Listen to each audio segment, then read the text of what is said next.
Hello friends, welcome to our YouTube channel. मैं Nidhi Sharma global Guru immigration services से ये video लेके आई हूँ उन बच्चों के लिए जिनका स्टडी में गैप है और वो वरीड है कि कहीं स्टडी गैप की वजह से उनको रिफ्यूज़ल ना मिल जाए। So don't worry, I am sure this video will helpful to you because इस वीडियो में हम आपको टिप्स एंड टेक्निक्स बताएंगे जो आपको सक्सेसफुल वीज़ा लेने के लिए हेल्पफुल हो सकती है। So before going ahead, kindly subscribe our channel and don't forget to click on the bell icon. बहुत सारे, जैसे कि हमें पता है कि now fall intake is around the corner और बहुत सारे बच्चे हैं जिनके पास फॉल इनटेक की I-20 है और वो अपनी इंटरव्यू की प्रिपरेशन कर रहे हैं कि जो भी वीज़ा ऑफिसर उनसे क्वेश्चन पूछे उसका आंसर उनको अच्छी तरह से आता हो, पर कहीं ना कहीं उनके माइंड में ये चीज़ है कि कहीं गैप की वजह से उनको वीज़ा में रिफ्यूज़ल ना मिल जाए। तो ये वीडियो उन बच्चों के लिए है जिसका गैप है, तो ये वीडियो ध्यान से सुने क्योंकि इसमें मैं आपको बताने जा रही हूँ टिप्स और टेक्निक्स जो आपको हेल्पफुल हो सकते हैं वीज़ा लेने में। एक चीज़ स्टूडेंट्स अपने माइंड में रखें कि अगर आपका गैप है तो वो गैप कभी भी वीज़ा लेने में हिंड्रेंस नहीं हो सकता। आप गैप के साथ भी वीज़ा ले सकते हो। हमारे बहुत सारे स्टूडेंट्स हैं जिनके 5 साल का, 6 साल का, 4 साल का, 7 साल का गैप है पर उन्होंने वीज़ा लिया है। द थिंग इज़ दैट सिर्फ आपको ये चीज़ माइंड में रखनी है कि आपने अपना गैप सही तरह से जस्टिफाई किया है कि नहीं किया है। कई बार क्या होता है कि कई बच्चों की प्रीवियस स्टडी कुछ और है, कोर्स कुछ और है और उसके बिटवीन जो गैप है, जो भी आपने जॉब वीज़ा ऑफिसर के सामने DS 160 में अपना गैप एक्सप्लेनेशन करी है, वो आप ड्यूरिंग वीज़ा इंटरव्यू सही तरह से वीज़ा ऑफिसर के सामने प्रेजेंट नहीं कर पाते। जैसे कि फॉर एग्जांपल लास्ट इनटेक में हमारे एक बच्चे का वीज़ा आया है जो कि 7 इयर्स गैप था उसका। बच्चे ने ग्रेजुएशन करी थी BSc नर्सिंग, उसके बाद उसका 4 इयर्स का गैप था फॉर उसने कंप्यूटर से रिलेटेड सॉफ्टवेयर इंजीनियरिंग का काम किया था, तो उसका जो नेक्स्ट मास्टर का कोर्स था वो कंप्यूटर साइंस से रिलेटेड था।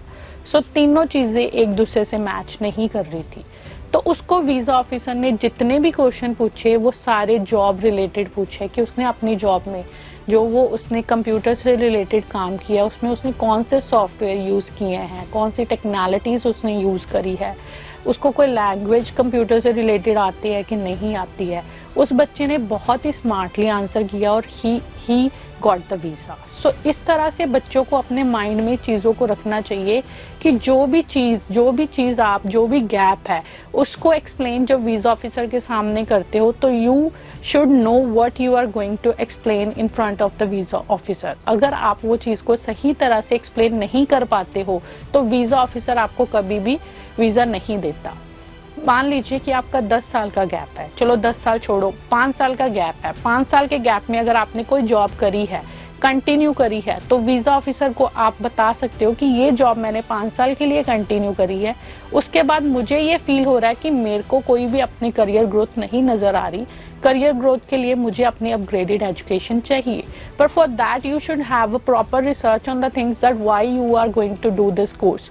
अगर आप प्रॉपर रिसर्च के साथ वीज़ा ऑफिसर को जस्टिफाई कर पाते हो कि yes these are the reasons why I want to pursue my further education from USA and why I'm going to choose this course, तो आपको वीज़ा 101% मिल सकता है। पर ये नहीं कि आपने 4 साल कुछ नहीं किया, कहीं से गैप बनवाया, कंप्यूटर का डिप्लोमा बनवाया या कोई भी डिप्लोमा बनवा के DS 160 में लगा दिया और बोल दिया कि मैंने जी अपनी स्टडी के बाद 3 इयर्स का डिप्लोमा किया है, उसके बाद मैंने अब बैचलर्स करनी है। वाई?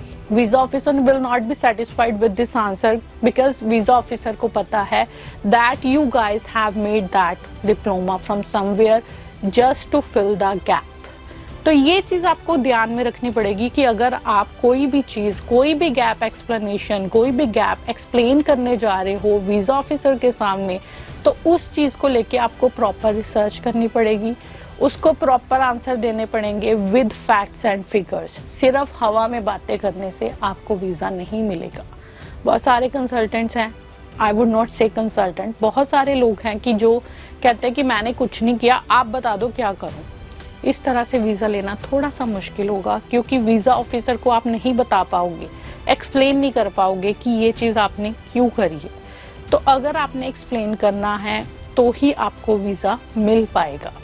जैसे कि कुछ बच्चे हैं जिनका प्रीवियसली स्टडी कुछ हो रहा है, कोर्स रेलिवेंसी नहीं बनती है। जब कोर्स रेलिवेंसी नहीं आती है तो वीज़ा ऑफिसर को कहीं ना कहीं डाउट होता है कि वाई, अगर आप पहले ये कोर्स कर रहे हो बाद में वो कोर्स कर रहे हो, तो उसमें जो है आपका 3 P's, मतलब आपकी पास्ट, प्रेजेंट और फ्यूचर, वो आपस में लिंक नहीं करता। जब वो प्रेजेंट, पास्ट और फ्यूचर आपस में इंटरलिंक नहीं कर पा रहा तो आपको वीज़ा लेने में थोड़ी सी मुश्किल हो सकती है, क्योंकि वीज़ा ऑफिसर जब आपकी प्रोफाइल देखता है, आपका DS 160 देखता है, तो वो इस बात का कहीं ना कहीं से एक लॉजिकली थॉट अपने माइंड में लाता है कि यस, इसने प्रीवियसली ये किया, अब ये प्रेजेंट में ये कर रहा है और फ्यूचर में ये कर रहा है, जो कि आपस में तीनों का कोई तालमेल नहीं है।